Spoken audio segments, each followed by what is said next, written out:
About 50 years ago, I came here to meet my mother. I'd looked for my mother since I was 8, tried to find her, I wanted to meet her. I knew her till I was maybe 1.5, and then she was gone. So, you know, I wanted to meet her, and I found out that she was at this hospital when I was nearly 18. To me, this is black territory, you know. That's what I'm feeling. That's why I'm dressed today. This is black day for me. I don't want to be here. I should not be here. This is a case of great injustice. My children miss me greatly, and they ask and ask after me when they write. This hospital is considerably overcrowded. The wards are dirty and the smell is revolting. I am incredibly bored. I am frustrated and I feel so alone. My mother was a victim of an era where there were no contraceptives allowed and no divorce. She had 5 children and she couldn't stand having any more, so under the rules of the religion and whatever, she was supposed to keep having children even if she died, and she wasn't prepared to do that. She said she couldn't physically stand to have any more kids.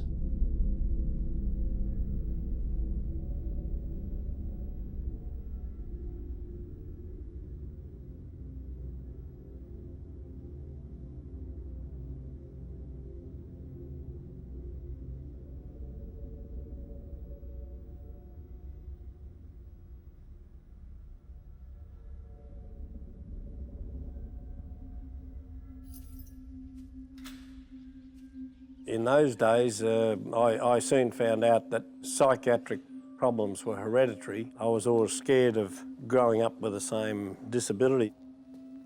I failed every grade right up to VCE, but then I went to Teachers College and I studied and majored in child psychology, and I did that, oddly enough, to understand myself. I wasn't very well equipped to handle a lot of life. When I got angry, I'd fight. You know, what a mother teaches a child, I didn't learn that. You know, I didn't learn how to do the toiletries and make the bed and clean the room and all that sort of stuff that you know, take for granted when you grow up with a mum. And I really was quite jealous of other kids when I learnt what a mum's role was.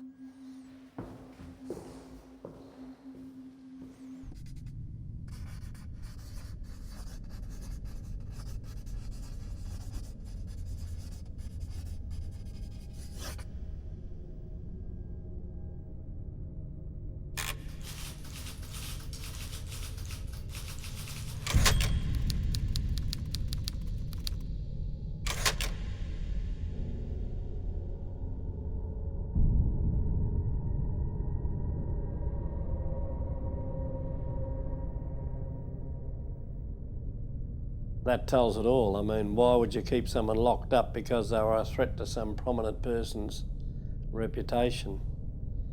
Now, I take it from that the governor, well, the minister notified the governor and the governor was happy, so they closed the book on that.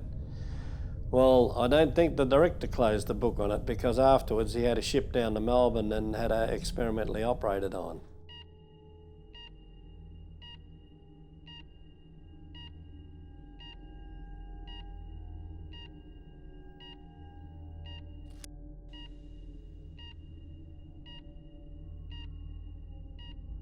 On the odd occasion, I can remember dreaming about how they drilled into her head and how they cut the back of her neck and messed up the nerves, and so her head couldn't come upright again.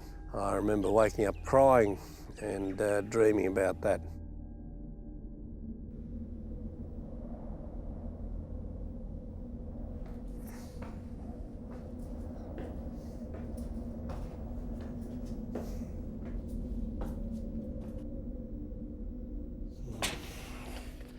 Program, what is it? Oh, wiring.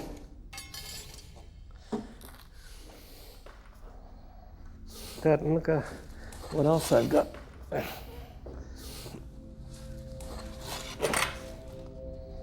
Oh, right. Oh, gracious me. Oh, yeah. Yeah, that's where Mum would have gone, in the sewing room.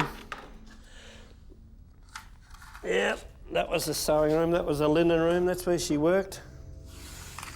Look at that. Poor old Mum.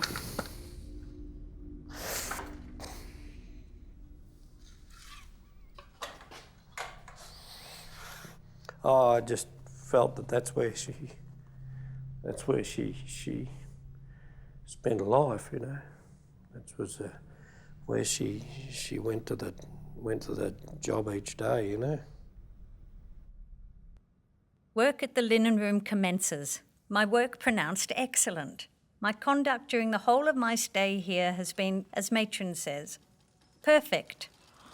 Isn't that interesting? So this is where Mum worked, eh? Ye gods. Her particular job was to iron and to sew up any holes, in any sheets or pillowcases that off the trains. That was her big job in life, even though she was a concert pianist. I remain optimistic about leaving the asylum, and I look forward to the day someone will come and take me away from Sunbury.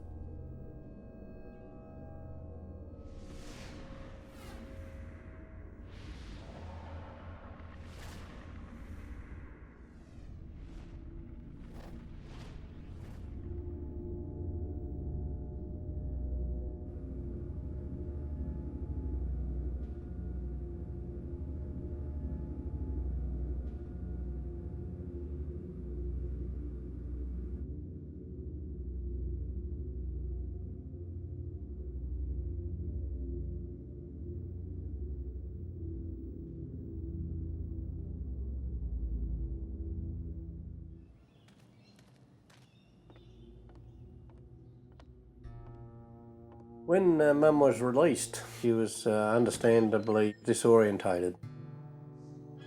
There was an attempt to have her reinstitutionalised. I called for a psychiatric evaluation. The psychiatrist reported that there was nothing wrong with her psychiatrically. I said, can I ask, how come you say there's nothing wrong with her? She spent 22 years in a mental institution. There must have been something wrong with her. The chairman of the meeting, he said, excuse me, to the psychiatrist, he said, Mr. Sargent,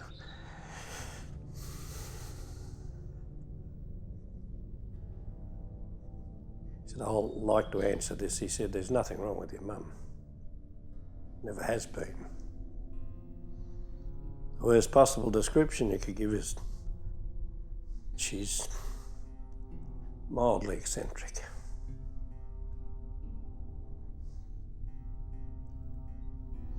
So there it was, mildly eccentric.